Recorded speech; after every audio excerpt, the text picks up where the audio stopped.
안녕하십니까.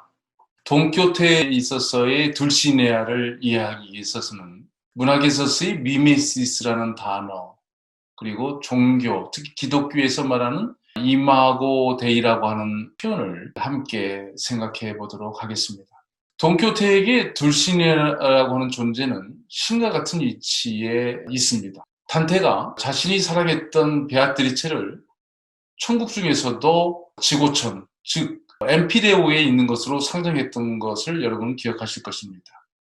거기에는 하느님, 예수, 성모 마리아 등이 있는, 말하자면 신들이 거하는 그러한 위치에 베아트리체가 있었던 것이죠. 사실 돈키호테의 둘신에 대한 사랑을 작품 중 돈키호테는 스스로 이렇게 얘기하죠. 플라토닉 사랑이라고. 플라톤적 사랑을 하고 있다고 얘기를 하고 있습니다. 여기서 플라톤적 사랑은 이데로서의 사랑을 의미한다고 봅니다. 즉 가장 이상적인 사랑 말입니다. 그가 둘시니아를 자신의 아가씨, 즉 공주님으로 정한 것은 돈키호테 1권 1장에 다음과 같이 설명되어 있습니다.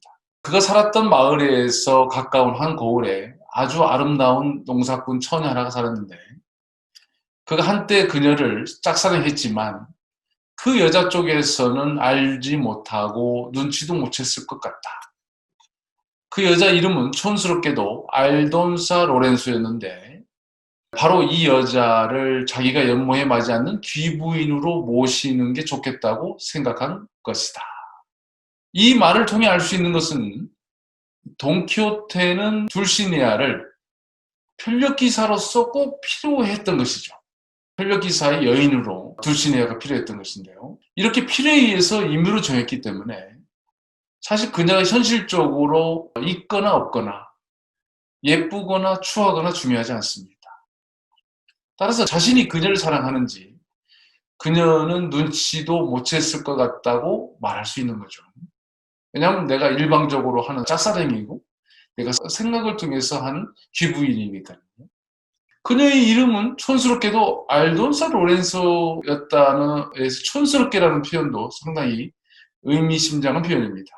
이것은 어쩌면 돈키호테한테는 귀부인이었고 가장 아름다운 여인이었을 때임에도 불구하고 그 이름 자체가 알돈사 로렌스였는데 그게 참 촌스러웠다라고 얘기를 하죠. 중요한 것은 돈키호테가 그녀를 최고로 아름다운 여인으로 생각하면 되는 것이죠.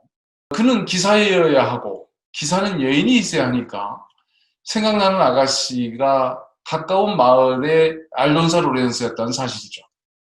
그래서 돈키호테가 스스로 그녀를 둘시니아라고 이름을 부여하는 순간 그녀는 플라톤적 사랑의 단계에 올라간 것입니다.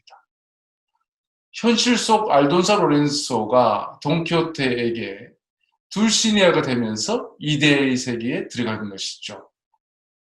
아시다시피 알론소 끼하노가 돈키호테의 원래 이름이죠. 근데 알론소 끼하노가 펠르티사가 되겠다고 자신의 이름을 돈키호테라고 이름을 붙이게 되죠. 이름을 붙인다는 것은 그 돈키호테, 즉 편력기사의 이상적인 형태로 가겠다는 다짐과 같은 것이죠. 이름이란 그런 의미를 가지고 있죠. 말하자면은 알론소 끼하노에게 돈키호테라고 이름 붙이는 순간 돈키호테는 이데아적 세계에 들어간 것과 마찬가지로 알론사 로렌소가 둘시네아가 되는 것, 돈키호테가 그렇게 이름을 붙였죠. 되는 순간 알돈사 로렌소는 시골 아가씨가 아니라 이제 이데의 세계의 신과 같은 존재가 되는 것이죠. 이 단테에게 베아트리체가 그런 것처럼 돈키호테에게는 둘시네아가 바로 신과 같은 존재였다는 사실을 말하고 싶습니다. 그러나 이 신적 존재의 현현, 즉 현실에서의 출현은 실제로 다른 모습일 수밖에 없죠. 관념적인 어떤 이데아적 존재가 둘시네아가 예를 들어서 현실 속에 만나는 그런 그 감각적 세계로 만나는 둘시네아라면 그 모습은 다를 수밖에 없겠죠. 작품 중에 실질적으로 둘시네아가 나는 둘시네아입니다라고 하면서 나타나는 경우는 없습니다. 그래서 다만 산초가 만들어낸 허구적 상황을 통해서는 나타납니다.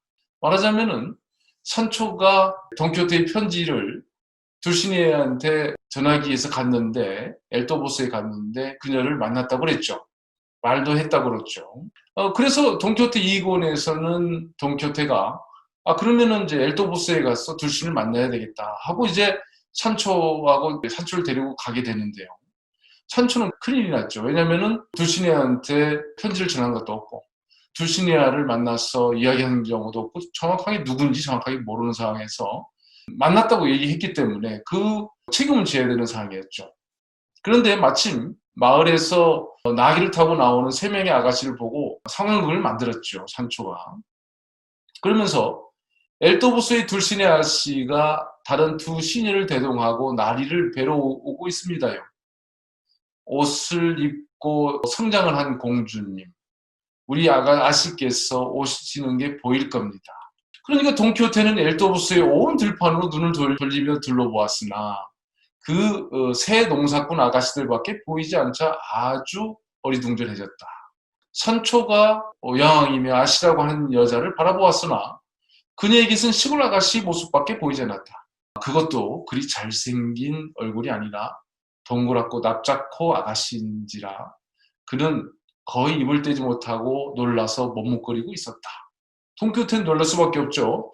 자기가 이상적으로 생각했던 둘시네아를 현실에서 본 건데 그 모습은 이상적인 모습과는 전혀 다른, 그것도 더욱더 가장 최악으로 다른 그런 시골 농사꾼이었고, 그 다음에 얼굴도 못생겼고 말할 때마다 입에서 마늘 냄새가 나는 그러한 아가씨였다는 사실이었죠. 자, 이쯤에서 미메시스라고 하는 것을 잠깐 살펴보겠습니다. 미메시스는 문학과 예술을 설명하는 데에서 가장 오래되었고 중요한 개념 중에 하나죠. 우리말로는 모방 또는 재현이라고 해석해 보는데요. 가장 먼저 떠오르는 인물이 역시 플라톤이고 또 아리스토텔레스죠. 플라톤은 참된 실제인 이데아를 모방한 감성계의 개별적인 것들은 이데아를 왜곡했다고 봤죠. 우리가 보고 만지고 느끼는 이런 감성계로 나타나는, 말하면 현현하는 그러한 것은 이데아의 왜곡에 불과하다라고 한 것이죠. 이런 차원에서 문학, 즉 시와 예술은 당연히 잘못된 것이고, 왜냐하면 현실을 왜곡했으니까요. 이것을 생산한 자는 추방돼야 한다라고 얘기했던 것이죠. 이에 비해서 아리스토텔레스는 인간이 만든 개별적인 것은 보편적인 것의 구체화라고 본 것이죠. 네, 이것이 이데아를 부정하는 것으로 보이지 않죠. 말하자면 시와 예술의 표현은 이데의 한 모습을 담고 있다는 사실을 말한 것이죠. 플라톤과 아리스토텔레스는 이런 미메시스를 두고 한 사람은 부정적인 입장을, 또 한 사람은 긍정적인 입장을 취하게 된 것이죠. 우리가 시와 예술이라고 할 때는 이 미메시스에 대한 긍정적인 해석, 즉 말하자면 아리스토텔레스적 해석을 강조하게 되는 것이죠. 한편 그 이마고 데이라고 하는 것에 대해서 잠깐 살펴보면요. 이마고 데이는 기본적으로 당신의 모습대로 사람을 지어내셨다 하는 창세기의 이 구절에서 나왔죠. 이것은 창조주의 이미지, 영어로는 The Image of God이라고 말할 수 있겠는데요. 말하자면 성경의 창세기를 따르는 유대교라든가 기독교, 이슬람교에서는 공통적인 세계관이죠. 말하자면 이제 창조주가 있다는 것이죠. 그리고 인간은 피조물이라는 사실, 이런 이원론적 세계관을 갖게 되는 것, 이것은 뭐 성경을 기본으로 바탕으로 하는 이런 유대교, 기독교, 이슬람교에서는 당연스럽게 있는 그러한 사고죠. 여기서 인간에게는 두 가지 의미가 있는데요. 하나는 창조주, 신의 세계와 그 다음에 피조물이 인간의 세계가 엄연히 구분되어진다는 사실이죠. 우주와 인간을 만든 창조주가 있다는 것, 피조물인 인간은 신의 모습이지만 신은 아니다는 것이죠. 이마고 데이의 개념에서 이마고 데이, 신의 이미지를 가지고 있어. 그래서 당신의 모습대로 사람을 지어내신 것은 맞는데 인간은 신은 아니다. 이런 개념으로 설명할 수 있고요. 그리고 한편으로는 인간이 다른 피조물과는 다른 존귀한 존재라는 의미를 또 부여하기도 합니다. 신의 형상을 하고 있다는 것 더하기 영혼까지도 신을 닮았다라고 생각하면 되는 것이죠. 이 닮은 정도, 즉 이마고 데이의 해석 정도에 따라서 신과 인간의 관계가 역사적으로 다르게 해석해왔죠. 뭐 얼굴 모습만, 형체만, 형상만 닮았다고 얘기하는 쪽이 있다면, 또는 그 영혼까지 닮았다 할 때는 좀 더 깊어지는 이야기가 되겠죠.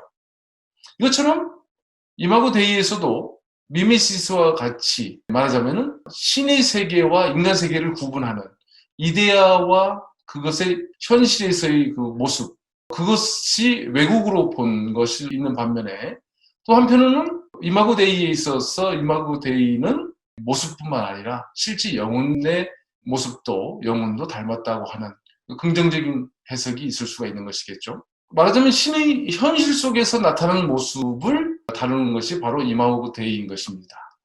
다시 돈키호테 내용으로 돌아가 보면요, 엘도보소 마을 입구에서 산초의 허구 세계 속에서 억지로 속아 넘어간 돈키호테가 이제는 그 몬테시노스 동굴에 들어가게 되죠.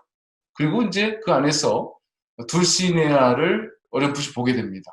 근데 그녀의 모습은 엘도보스에 만났던 그 시골 아가씨 모습 그대로였었던 것이죠. 그래서 이런 말을 합니다. 돈키호테가 몬테치누스 동굴 안에서 있었던 이야기들 중에서 얘기하다가 농사꾼 아가씨 셋이 기가 막히게 상쾌한 들판을 사냥처럼 껑충거리며 뛰어다니더란 말이야.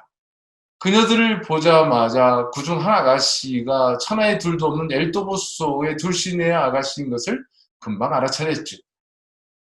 그리고 그 아가씨와 함께 오는 다른 두 여자도 우리가 엘도보스 입구에서 말을 걸었던 그 아가씨들이었어. 내가 몬테시노스에게, 여기 몬테시노스는 동굴에서 돈키호테를 안내하는 사람이죠.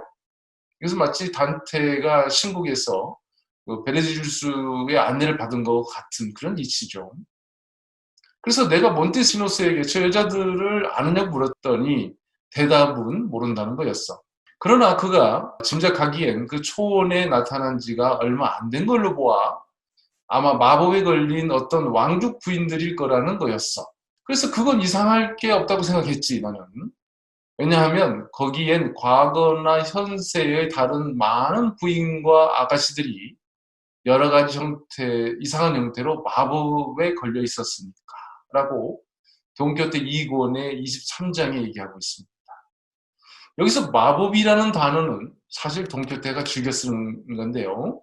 자기가 말을 하다가 아니면은 자기 어떤 주장을 하다가 이게 말이 안 됐을 때 꼭 쓰는 게 마법이었죠.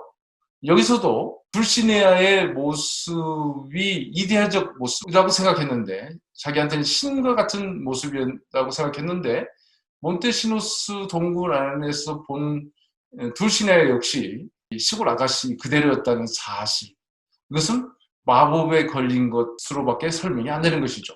이데아의 현실적 출현은 미메시스를 두고 플라톤과 아리스토텔레스가 다른 입장이었듯이 이데아로서의 둘시네아와 현실 속 시골 아가씨를 두고 플라톤은 이데아, 즉 둘시네아의 왜곡된 모습으로 본 것이고, 아리스토텔레스는 둘시네아의 존재를 확인해주는 한 단면으로 본 것입니다. 말하자면 그 아가씨들을 통해서 둘시네아가 있다는 것을 확인해준다는 것이죠.